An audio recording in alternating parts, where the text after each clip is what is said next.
14 қасқыр 1995 жылы Йеллоустон паркіне өз еркімен жіберілді.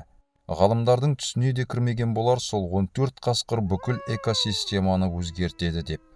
Паркте 70 жыл бойы қасқырлар жоқ кезде бұғылар емін-еркін өмір сүріп, тым көбейіп, микрофлораның жойылуына зиянын тигізген. 14 қасқыр барлық бұғыларды жей алмаса да, оларға жайылымдарын абайлап таңдап, кейбір жерлерге тіпті жолатпады.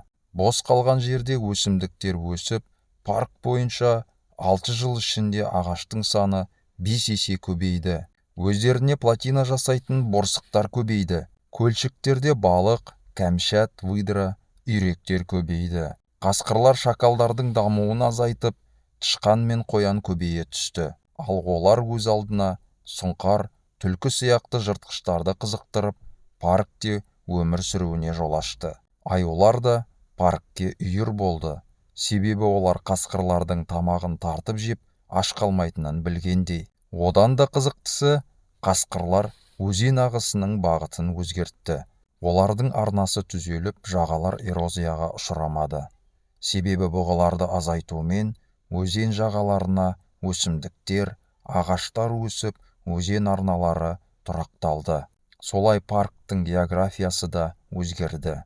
Бұл сол 20 жыл бұрын паркке жіберілген 14 қасқырдың пайдасы. Бұл оқиғадан шығатын тағы бір түйін бар. Біздің елімізге де қасқыр жүректі, елін сүйетін, жерін сүйетін батырларымыз әлде қалай керек сияқты.